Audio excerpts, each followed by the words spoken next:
In a universe where shadows are not simply the absence of light, but entities with their own existence lurking ominously in forgotten corners, we invite you to delve into an uncanny tale of mystery and suspense.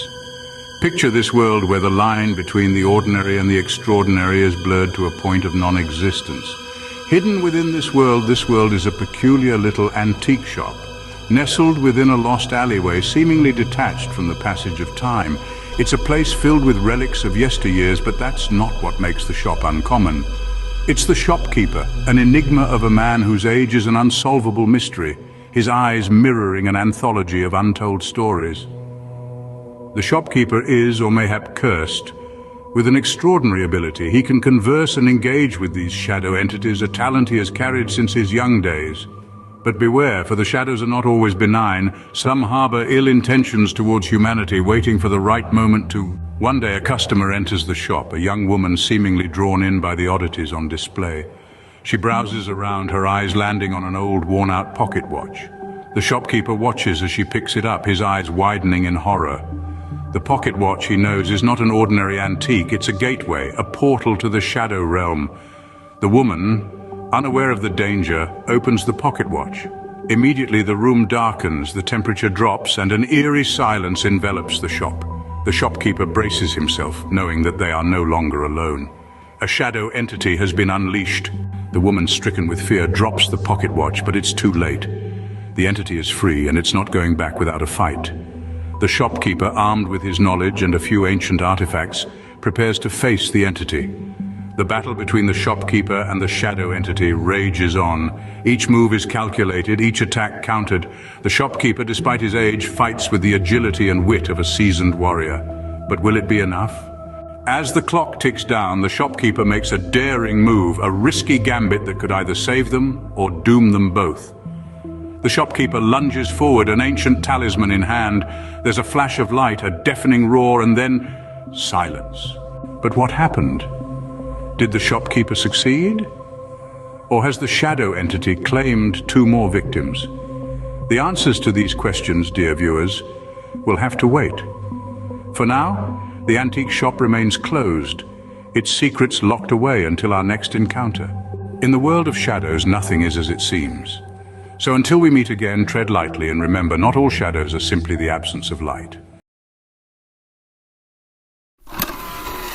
In the chilling conclusion of our first chapter, we found our protagonist, a humble librarian named Mary, stumbling upon a peculiar, ancient book in the cobwebbed corners of her quaint little library. The book, bound in shadowy leather and inscribed with enigmatic symbols, seemed to possess an eerie life of its own. Mary, despite her better judgment, couldn't resist the lure of the unknown and cracked open the book, releasing a spectral entity into our world. As the spectral entity slithered free from the confines of the book, it swept across the room, causing the lights to flicker and the air to turn icy cold. Mary, paralyzed with fear, could only watch as the entity solidified into a ghastly figure right before her eyes. The figure, a spectral apparition of a stern-looking man in antiquated clothing, turned its hollow gaze towards Mary. With a voice like a winter wind whistling through a graveyard, it intoned, "I am bound by the book, and you who have freed me are now my keeper. Your fate and mine are one and the same." Now, Mary must grapple with the reality of her new, terrifying situation. As the spectral figure's words echoed in her mind, she found herself questioning her sanity. Yet, the cold reality was right before her eyes, impossible to deny. She couldn't just put the genie back in the bottle, she had to figure out how to live with it. In the days that followed, strange occurrences became the norm in Mary's world. Books flew off the shelves on their own, phantom whispers echoed in the corridors, and a chilling presence shadowed her every step. Yet, amidst the fear and uncertainty, Mary discovered a strange sense of purpose. She was determined to uncover the truth about the spectral figure and the ancient book that had caused all this chaos. As Mary delved deeper into the history of the book, she discovered that it was a grimoire, a book of magic, and the spectral figure was once a powerful sorcerer who had been trapped within its pages. The sorcerer, in a bid for immortality, had bound his soul to the book, but the spell had gone awry, trapping him in a spectral form. With this newfound knowledge, Mary began to see the spectral figure not as a threat, but as a victim of his own hubris. She decided to help him break the curse and set his soul free. However, the path to freedom was fraught with peril, and Mary soon realized that she was in over her head. In the midst of her research, Mary stumbled upon a terrifying revelation. The spell to free the sorcerer's soul required a human sacrifice. The spectral figure had conveniently omitted this detail in his narrative. As the truth dawned upon her, she felt the spectral figure's icy presence behind her. His hollow voice echoed in the library. "Our fates are intertwined, Mary. One of us must perish for the other to be free." And with that chilling declaration, we leave you hanging on the edge, wondering, what will Mary do? Will she sacrifice herself to free the spectral figure, or will she find another way? The answers lie in the pages of the ancient grimoire and in the spectral figure's past. But for now, we must bid you adieu, leaving you in anticipation of the gripping conclusion in our next chapter. Until then, remember, not all stories have happy endings. A chilling wind whispers through the desolate streets, carrying with it echoes of the past.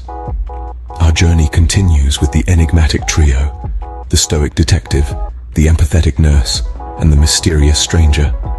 Their fates intertwined by the haunting spectre of a ghost town. They're thrust into a chilling tale that blurs the line between reality and the supernatural. In the previous chapters, the stoic detective, a man of logic and reason, found himself drawn to the ghost town's eerie allure. It was here he encountered the empathetic nurse, whose heart held a deep-rooted connection to the town and its spectral inhabitants. The third character, a stranger whose past remains shrouded in mystery, joined them, guided by a cryptic prophecy.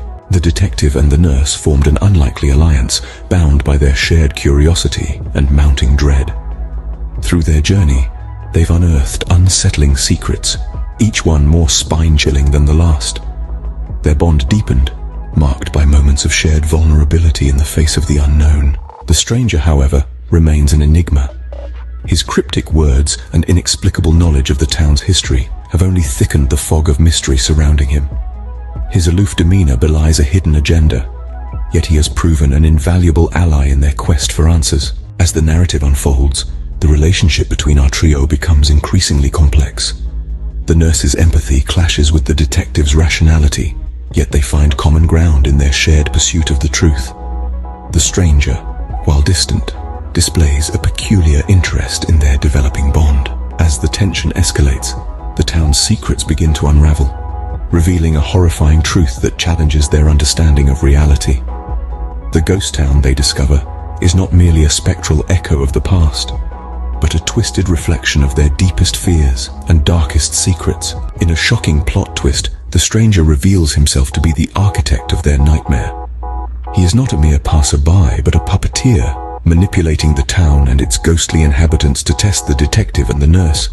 His true identity, a malevolent entity feeding off their fear and despair. The revelation sends shockwaves through the detective and the nurse, the town, the ghosts, their journey, all a chilling orchestration of the stranger's making. Their trust shattered, their fears amplified. They now face their greatest challenge yet, confronting the puppeteer in a battle for their sanity and survival. As our tale takes this dark turn, we leave our characters facing their deepest fears. What lies ahead is uncertainty, danger, and the chilling prospect of a confrontation with the malevolent puppeteer. The stage is set for a confrontation where only the strongest will survive. This is the haunting world of our story, where reality is merely an illusion, and fear is the puppeteer's most potent weapon.